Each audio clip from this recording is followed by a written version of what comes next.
Welcome to the No Guilt Fangirls podcast, where liking what you like is never a bad thing. Here's your host and head fangirl in charge, Patty Holiday. Hey y'all, welcome to the No Guilt Fangirls podcast. I'm your host and head fangirl in charge, Patty Holiday. And if you've been hanging out with us over the last couple of weeks, welcome back. If this is your first visit, welcome to the fandom of all fandoms, guys. Glad you joined us. And don't forget to go back and listen to some of those past shows. If you're here because of Star Wars, and of course you're here because of Star Wars, then I know you're going to find something in the past shows that you'll love. So go check that out.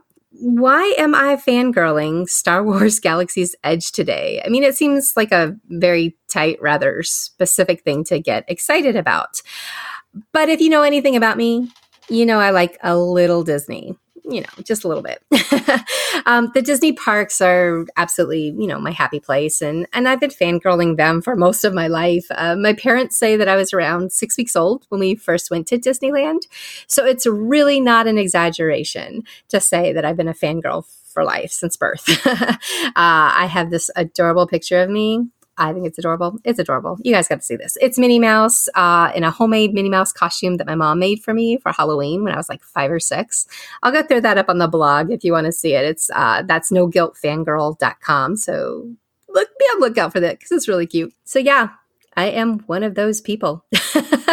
Now, I haven't fangirled Disney directly on the podcast yet because there's just so much to cover. And that's why there's all sorts of Disney-specific podcasts out there.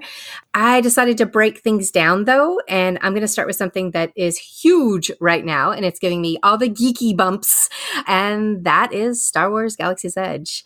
Now, I haven't been just yet, but I am planning my coast-to-coast Galaxy's Edge trips, and it's kind of all that I'm talking about right now. I'm just obsessing over it, and my family is just kind of over me, so that's why I'm bringing it to you.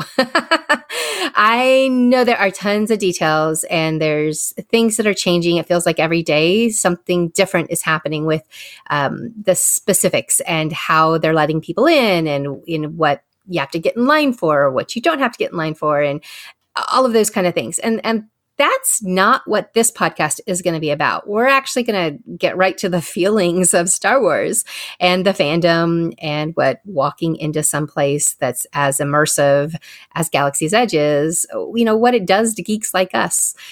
This is also a multi-part series. So if you haven't heard the other episodes, please make sure to take a listen to those as well. I think you're going to like them and what those other guests have to say about their experiences at Black Spires. All right, today I have a fellow Disney Star Wars fangirl to talk about Galaxy's Edge with us. And here we go. Everyone, meet Mindy Marzik. Hi, Mindy. Hi, Patty. Thanks for having me on. Oh, I'm so glad you're here. Me too. Now, you can find Mindy on her blog, thisfairytalelife.com. She is also the owner of the Facebook group that's called Disney Trips for Adults, and I co-moderate that with her, and it's a lot of fun, so come join us over there if you've got some Disney trips questions. Yes. Now, tell us a little bit about yourself, Mindy. Where can people find you on social media, that sort of thing?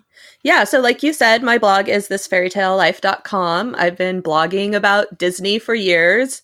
I started off blogging about our Disneyland wedding. That's how I got into the whole blogging thing. And then after the wedding, I was just like, I don't really have anything else to talk about, but I still love Disneyland. So I kept writing about Disneyland weddings and Disneyland news in general. And the blog became kind of more of a lifestyle, travel, Disney, weddings, a little bit of everything.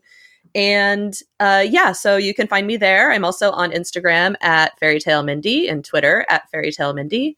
And yeah, like Patty said, come find our Facebook group if you are planning a Disney vacation to any of the Disney locations. We cover them all. Yes, all of it. Yeah, so please come join us and hang out with us in there. Awesome. Yeah, we have it's a small but mighty group, and it's growing. Like, it's exciting to watch it grow. So come on over, guys. Mindy loves Disney like I love Disney. That's true. But what else do you love? I know there's a lot more out there. It doesn't even have to be just Disney. So yeah, inside Disney, outside Disney, what's your jam? What's your fandom? Well, Disney is my main thing, and I kind of like you. I went to Disney as a very young kid. So I would say, even though I love Disney, I am more of a Disneyland fan than a Disney fan. So Disneyland is my jam since I was a little kid. Like I there's pictures of me like 4 years old with a Disneyland map on my wall, and I'm now almost 40 and I still have the Disneyland map on my wall. It's followed me. It's followed me everywhere I've gone since I was literally a toddler.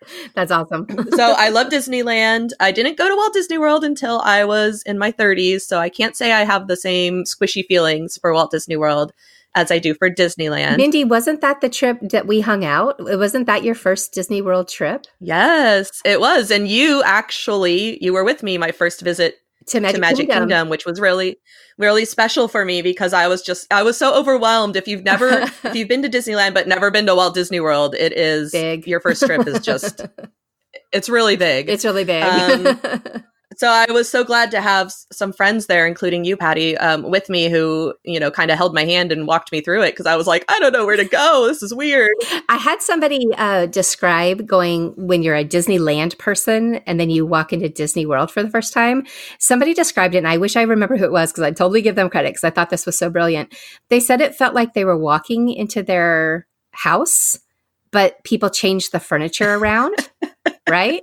Because it's the same, but it's not the same. There are subtle differences and there are things that, that's for a whole nother show. We can talk about the differences between, because there's so many, but it's a weird, really weird feeling. You walk in and you're like familiar, but not. I always describe it like a fever dream. Okay. Like, you're like, okay, like you're having, when you have dreams and you're like, okay, I know this is my home, but it's not really my home. Yes. Like that's a little bigger and the hallway is a little longer and like this is out of place and that's out of place, but I know this is my home, even though it's not. Like you wake up and you're like, that wasn't my home. That's a good analogy. I like that. It's like you're dreaming about a place, but it's similar but different. Yeah. But anyway, yes, we could do a whole other show about this. But yes, so I'm a Disney girl. I'm a big Star Wars fan since high school. Yeah, I didn't watch the movies as a kid, but when they were re-released, when they did the re-release in the 90s, my friends and I all went to the midnight showings. I just kind of went with them to have something to do, and then I just absolutely fell in love with the stories. And that was it for me. Do you feel like you have like a moment in Star Wars or something that stands out where you went, oh, I get it. Like I'm in, I'm here. Yes. I don't know if I have like a particular moment like that. I definitely knew of the pop, the pop culture of it all. I knew of that as a kid, but I had never really sat and watched the movies. And it was just kind of like by the end of, seeing all three of them in the theater, and by the end of Return of the Jedi, I was just like, okay, I get it. Like, I get everything that I've heard about so far. I get why people are obsessed with it. Shortly after that, the prequels came out, and everyone was so stoked for them. And I was so stoked for them. And I saw all those at midnight showings too. And that was kind of like, that kind of cemented the fandom for me. I liked Phantom Menace. Sorry, everybody.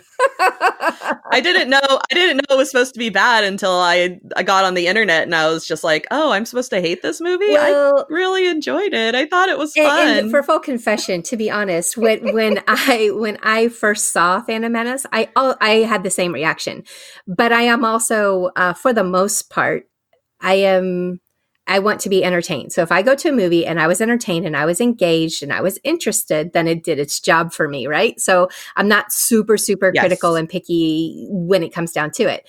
However, now that I've gotten older and I have pulled up and done all the rewatches and made my kids sitting through all the rewatches with me, I can definitely see why Phantom Menace sucks and why people say that. So now I skip it. I just say, we kind of know what happens there and we can move on. I actually, in a podcast that I just recorded this morning, I don't think it's aired yet, but the one that I think is airing next week, I have this.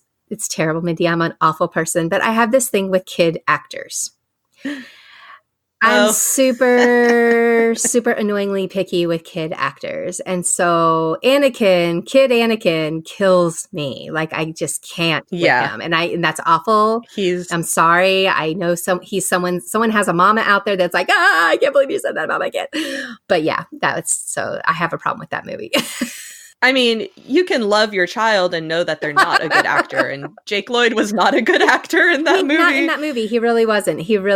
And that's unfortunate because it could have been, I think it could have been different. We could have had different feelings about Phantom Menace long term if he had been. Yeah. But anyway, so we keep going on tangents. It's just like, oh my gosh, this is going to be a 2-hour podcast. Okay. This is what Star Wars... Get on board, everybody. This is what Star Wars does to us, right? Okay, all right. Back to Galaxy's Edge. So Star Wars Galaxy's Edge, when it was announced that there would be a land devoted to Star Wars, if I remember correctly, and I was there, so I think I'm remembering correctly, this was first officially announced at D23 Expo, correct? Yeah, I think that you're right, about 4 years ago, so it would have been 2015. Yeah. Yeah, you were there, right? I was there. I wasn't in the room where it happened. Okay.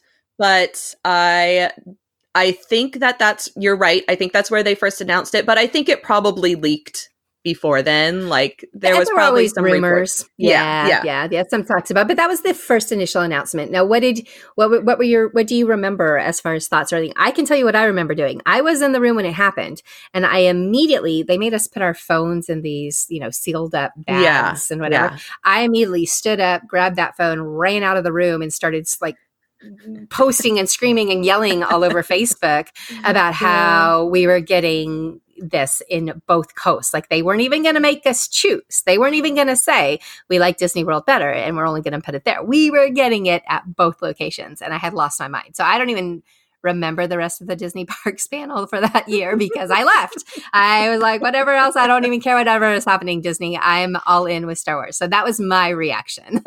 Do you remember how you felt? I wasn't in the room. I was reading. I probably learned about it from you. Maybe you saw my Facebook Live going, I probably did. Because at D23, I don't have the energy or patience to wait in those queues like you do. I just can't do it. I'm like, all right, I'll read about it on Twitter. I'll just follow Patty and she'll give me the scoop.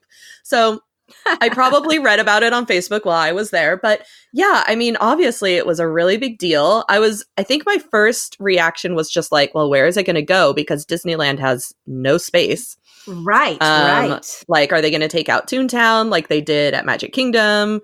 Are they going to build a third gate? Are they going to tear down hotels? Like, where is it going to go? That was probably my first thought. But obviously, I was thrilled as a huge Star Wars fan. I obviously didn't really know what to expect right away. We just knew that it was coming. And, at the time, I was just like, 4 years, it'll never get here.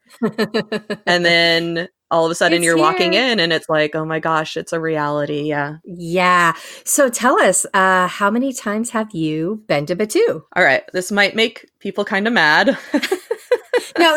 Hey, let's actually set the expectation here. First of all, Mindy she's a Disneyland resident basically, but she's local. She's local to the area. So the way that these reservations were set up, they had cast member previews. Then you could make reservation by booking a hotel room, and then you could just make a reservation, by open to the general public. In addition, obviously, if you have friends that also made reservations and they could put you on their reservations, like it all flowed. So to explain, it's not like she was hoarding your reservations. Yeah. And I mean, it was a weird situation where it was just like, everyone's like, you're limited, or Disney was saying you're limited to one visit, one reservation. And everyone's just like, well, if we're listed as a guest on someone else's reservation, will they let us in? Like, how are they even going to track that? So I have been to Batuu a total of 6 times, 6 visits. Dang, girl. I'm jealous. I know. And I was even on more reservations and I didn't go. I didn't go to all of them. But yes, I went on opening day. I had my hotel reservation to go on opening day. And then I was a guest on 2 reservations for the opening the next day, the Saturday. So I went twice on Saturday. So that was 3 of my visits right there. I watched your video of you walking in. So guys, if you haven't seen this, you've got to go find Mindy's on the blog or on social media and find her video. And just the smile on her face, I think pretty much says it all. But I'm going to ask anyway, what were you feeling as you walked in? Can you just kind of describe that moment? Like what internally, what kind of emotions were going through you? Yeah, I was almost as nervous as I was on my wedding day. I love it. I love it. The anticipation of it, like we just said, we had been waiting 4 years for this. And it, at the time, it's just like, this is never going to happen. And next thing you know, you're waiting in the queue to walk in. And I had butterflies in my stomach. I didn't know what I was nervous about. I just was, I just had high adrenaline. I didn't sleep the night before. I was so excited. And yeah, like I did record it because I thought, well, I do YouTube content and I thought a reaction would be a fun video. But Absolutely. I also wanted to have it posterity, to keep it, to see like years down the line, like this is my very first reaction walking into this land for the first time. So I did cry. It's on the video. Aww. I kind of figured I would. But yeah, I did there's a point when I walked in and just looking around at all of the facades and the buildings and how real it looks. It's just, it all hit me at once. And I was just like, oh my gosh, I am really here. I am really standing in Star Wars land. I am really on this planet. It's really happening. This is a dream come true. And it was just so overwhelming. I had to take a moment to kind of soak it all in before rushing off to the first thing. Yeah, it was amazing. It really was. It really was. I have goosebumps. I'm not even kidding. I'm sitting here going, and I got a little tear in my own eye going, I want to go to bed. You're going to love it. Yeah, I know. First world problems. I have to wait till August, but I am going to be there for D23 Expo again. So my hope is to get to Disneyland's version of Batuu during that time period. And then the next week it opens at Disney World. So and I have opening day reservations. I mean, there's not reservations to get in, like at least not that they've announced yet at this time. I don't know if it's coming. I don't know. I mean, selfishly, I wish they would do something like they did with you guys at Disneyland, because it looks like you guys really had the experience. You had enough room, you had enough space, you had enough time. It wasn't this crowded mass, rumble of people running through the land, because it was a much more controlled situation. And it doesn't, at least thus far with plans, they haven't sounded like they've made that decision yet for what Disney World's going to look like. So in my head, like, we're not going to have that moment of walking in slowly and taking it all in. We're going to just be like, go straight to Millennium Falcon and get on Smuggler's Run, and so anyway, we'll see what it ends up being like. But I'm hoping to have this little coast to coast experience all in the same week and just, have a week of crazy Star Wars nerdism. So just as a side note, I'm so curious to eventually compare the two. Yeah. To see, because I won't be there for the opening of the Walt Disney World one, but I'll be following your stories and your videos, and I'm just very curious to see. I know that it's supposed to be identical, I think. That's what I hear. That's my understanding. Yeah. It'll be interesting to see, but yeah, I'm excited. I'm excited for you to see it. Funny enough, I'm going to share a little secret. It's not going to happen. It's not going to happen. I don't think that it's even remotely on the time frame, but this is my secret dream. Okay. Tell me. Is that at D23 Expo, at the parks announcement, like they make an announcement that everybody in the room is going to get to ride Rise of the Resistance. Like that's my secret dream, is that it's actually further along than we all think it is. And that's one of the reasons why they're kind of doing this staggered opening, where Disneyland opened first and Disney World opened later. Again, I'm making all this up. I have nothing to prove it on. It's just one of those like things that popped into my head that I'm like, oh, that'd be cool. Because they did do that last year. They gave the people that were at, not last year, 2 years ago at D23, they allowed everybody who was in the parks panel to get a fast pass to see Fantasmic, the reopening of Fantasmic before anybody else.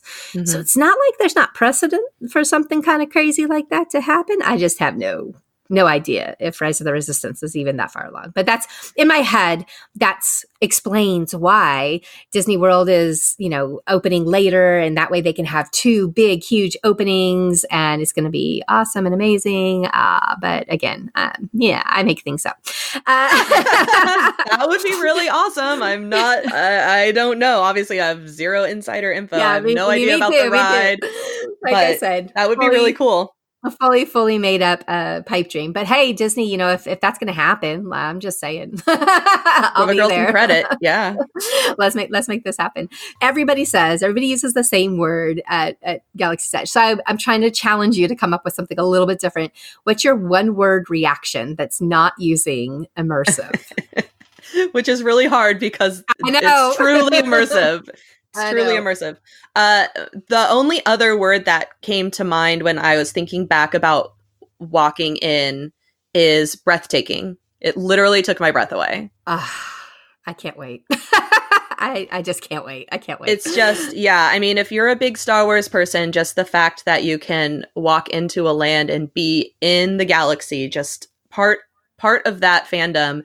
It's very similar to the Harry Potter worlds in that way, where you walk in and you can't see anything else. So it doesn't feel like you're at Universal. You are truly living inside the world of Harry Potter. And they did the same thing with Star Wars Land. It's just absolutely breathtaking. That is music to this Harry Potter fangirl ears, because going into Diagon Alley is my absolute most favorite experience at theme parks. I haven't been on the new coaster yet that they have over at Universal Orlando, so I can't comment on that one. But Diagon Alley is just so incredibly amazing. And so to hear you saying, "Oh yeah, they did the same thing," that's all I needed to know, because yeah, and I predict that it'll be walking into Batuu is similar, but I think that Batuu is more immersive than the Harry Potter world. So okay. I'm so excited about this.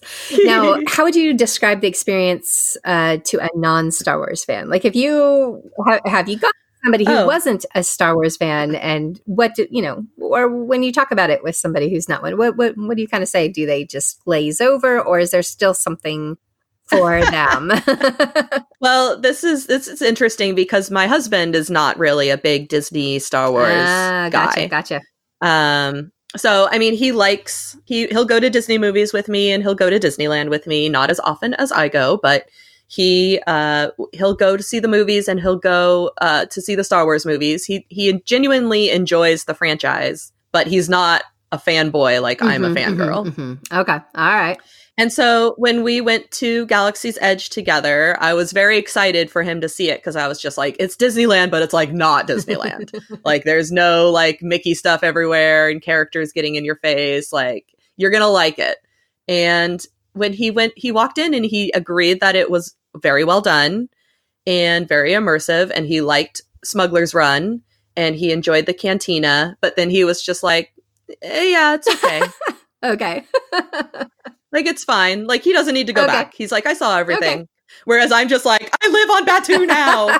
Like, so from a non-fan, like mega fan perspective, I think that they'll think that it's cool and it looks good, and they did an exceptionally good job with creating the land, but it might not be a place that you need to return to over and over again. Gotcha. It's not going to be like, head straight to the back and we're going to hit Batuu. If you're not if you're not a hyper fan, if you're not a super fan. All right. Well, that's fair though. It makes sense, because it feels like they've done so much fan service and they've made this for the fans that if you don't got it, then you're going to be like, it's kind of interesting. All right, cool. Yeah, it was truly created for the Star Wars fan. That's awesome. Absolutely. That's awesome. All right. So can you give any suggestion for a fangirl taking their first trip to the planet? I don't know, something specific or some detail that we might not want to overlook in our excitement that we can take away from that first visit. Since you've been multiple times, I know you've had more time to like really dig in and everything, but I'm just looking for like the one thing that you're like, don't miss this, Patty, on your first trip don't miss this? I mean, this is a tough one to answer because obviously when people first get into the land, they're going to want to do either the ride or they're going to want to try to get into the cantina, which might not be as big of a deal at Walt Disney World as it is for us. That's where people are going to want to rush to, or they're going to want to get in the line to build a lightsaber or a droid. And what I really wish that more people would do is just kind of stop and just look around and soak it all in. One of my favorite things to do was just to find a place to sit, which isn't easy because there's not a lot of shade on Batuu. It's a hot planet. And they don't have a lot of areas to just kind of linger. It's almost as if they don't want people to linger in the land. But if you can find a place to sit and just watch some of the guests walking by and the ones who are really excited, especially the little kids, and if you can be lucky enough to watch either Rey or Chewie walk by and see them interacting with people, or the stormtroopers and the First Order lieutenants interacting with people. It's so much fun. They do such a good job with it. There's just so much to see just around you, just all the little details on the buildings and the plants.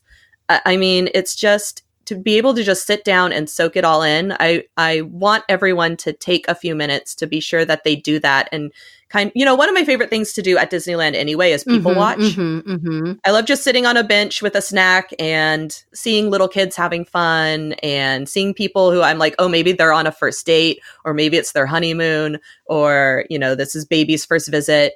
Something like, I just love, that sounds a little creepy. I love watching people. I know exactly what you're saying, though. That's actually, my friend Tanya and Amira, who's also recording one of these episodes with me, they got to go there for the fan preview, or for the media preview. And I actually told Tanya that I was a little jealous that she got to watch Amira's face as she walked in the first time, because Amira is a hardcore Star Wars person too. And so I totally get what you're saying as far as like taking a moment to kind of watch and see how everybody else is reacting, because those are our people, right? Yeah, there's something very special about it. And they do such a good job with like the stormtroopers interacting with guests, and Rey and Chewie interacting with guests. And it's just fun to sit back and watch. It's fun to be a part of it, but it's also just fun to sit back and watch it happening. There's a new character in Galaxy's Edge called V. Oh, that's and she's a rebel spy. She's one of General Leia's spies.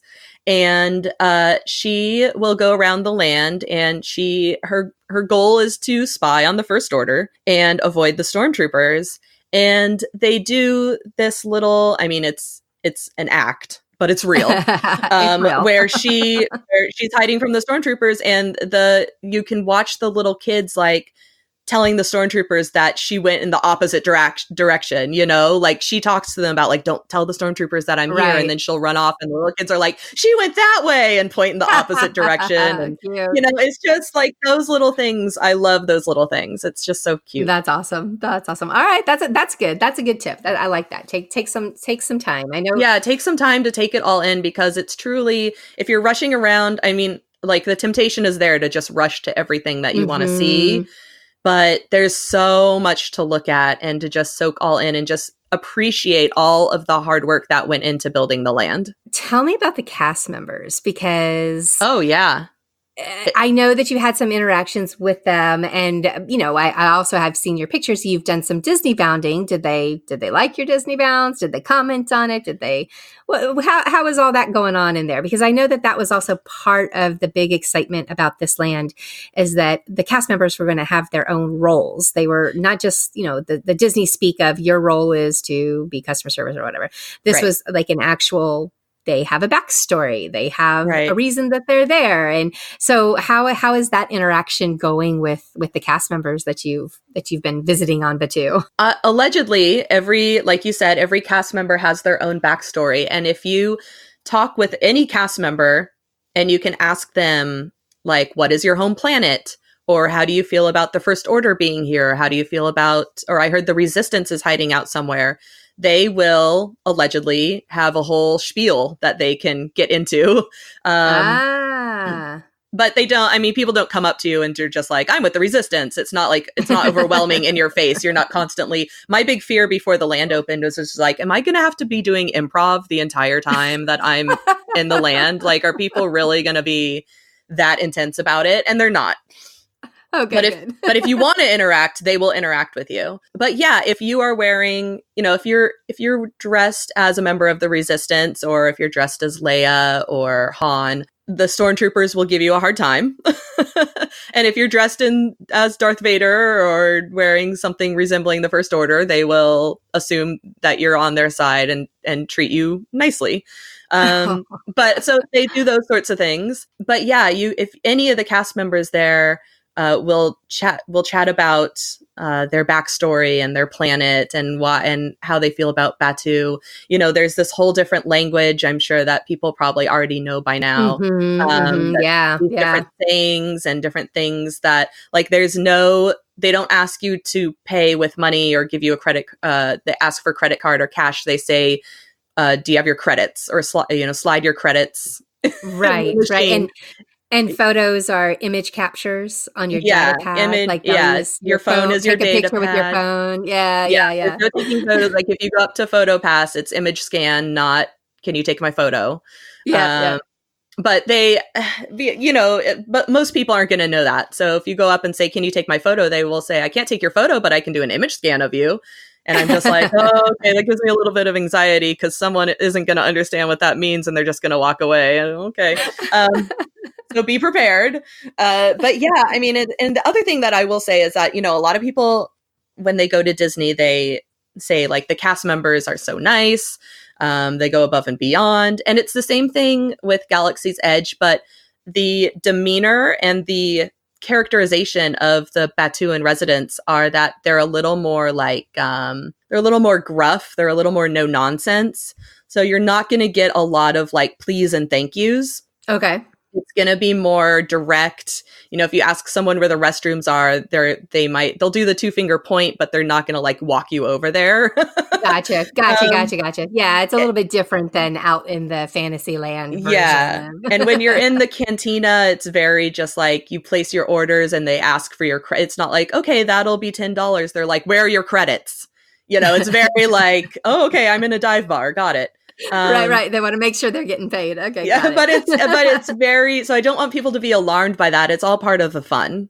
That's fun. It is. It's really fun. All right. Anything that surprised you, or do you feel like this was a transformative experience? I mean, and I know some random person who might have gotten this far in the podcast is going like rolling their eyes at us, but we're talking as Disney dorks. We are. As Disneyland lovers, as all things Star Wars, like we're all in.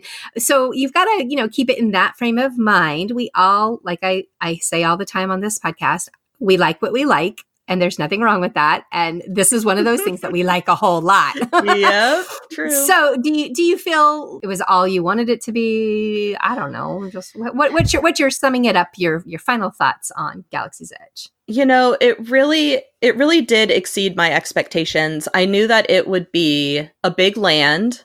I knew it would feel big, but it truly felt bigger than I was expecting. Mm-hmm. Okay. I knew that it would be immersive, but you really do forget that you're inside Disneyland or Walt Disney World. It's like, I remember the first time when I went inside the land on that opening day. And I walked back out and I was just like, oh yeah, it was almost jarring. I was like, oh, I'm in Disneyland. Like now I'm in Critter Country. I forgot. Like I legitimately forgot. Okay. Legitimately forgot I was inside Disneyland. That's awesome. Okay. I know we're not supposed to use the word immersive, but it's so immersive. It really is. There's no other way to describe it. Like you are literally living inside a Star Wars universe, and when you have to leave, it's just kind of like, oh, wait, but I want to go back. I want to stay in there forever. I don't want to go back to reality. And see, this is my fear with the Disney World version of this, is that at this time, they don't have anything in place that they've announced as far as like time limits. So once you get in, who says you've got to leave, right? Right. And I don't know, they're doing that with the Disneyland one soon. Oh, So by the that's time right. this airs, That's right. I think by the time this airs, it's the reservation system will be over and it's going to It be will. their Mhm. quote unquote boarding system, whatever we're waiting to at this time. At the time of this recording, we don't know what that means yet. Right. But it's going to be the same thing. So I'm also interested to see how they're going to handle that. I know that they're going to limit people coming into the land, but yeah, people leaving the land. How are you going to make them know. leave? And yeah, and Disneyland has a lot of pass holders, much more than Walt Disney World does. And so there's people like me who, look, since Galaxy's Edge opened, I've been to Galaxy's Edge and I haven't done anything else at Disneyland. Right, exactly. Like, I just don't need to. I'm there to see this new land. And so for people at Walt Disney World, they probably, maybe it's their one day at Hollywood Studios and they want to see Star Wars Land, but they want to do all the other things too. That's true. It could be. The mentality is, you are correct in that the mentalities are different. And I know Disney knows that about their two parks and whatnot. So we'll see. I just selfishly, I have been coveting this amazing experience that you guys have gotten with the reservations. And also, guys, the reservations were free, that they didn't have to pay. Right. So this wasn't a situation where it was a pay to play. It was just, you had to be quick on the draw and get online and get those reservations, or have friends who were going to take care of you for those reservations. So I will admit that I wish that I had stepped up and had just made the trip to Batuu during this reservation period. Yeah. But I kept thinking, no, I'm going in August. I'll wait till everything calms down. It'll be fine in August. Dude, it's going to be a mess. Yeah, I mean, who really knows? At this point, we really don't know. I do, when I went for the last visit, which will be my last reservation, this last time I went, I really made sure to kind of sit, like I said, I just sat and kind of appreciated what I got to experience, because I know that once the reservation system is over, it's going to be different. I don't know how different it'll be, but I know it's going to be different. So I made sure to sit and take a moment and say, like, I'll never probably see it this empty again, or at least for years. Yeah. So it's going to take a while.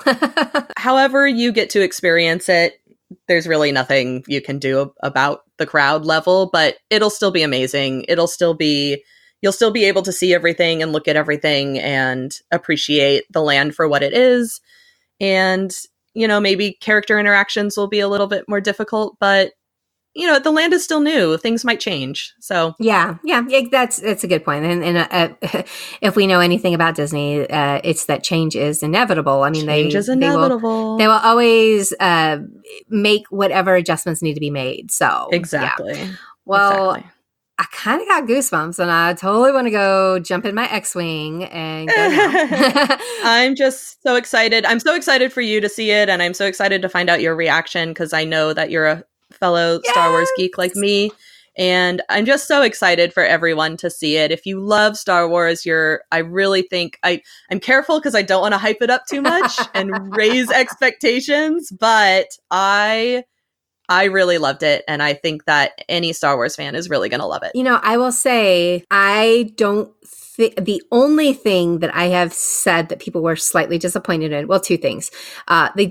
Some people were disappointed in the food. It wasn't as good as it looked to some people. And then the other thing was Smuggler's Run is cool and great, but it's not as mind-blowing as, I don't know, they wanted it to be, they expected it to be. I don't know. Those are just the two. And that being said, they're like, it's a great ride, but it's just not quite, that sort of thing. So I haven't heard anything straight up negative yet, as far as the experience. But I think that we'll have to wait and see what happens when they do let all these crowds of fan crazy people in at the same time and see what happens then. Right. So who knows? We'll see. Right. But I'll definitely report back and let you know, how that whole my coast to coast experience ends up being. But for now, we're going to wrap up this segment of the No Guilt Fangirls podcast. And Mindy probably has to get back to Batuu, but they notice that she's missing or something. My transport awaits. That's right.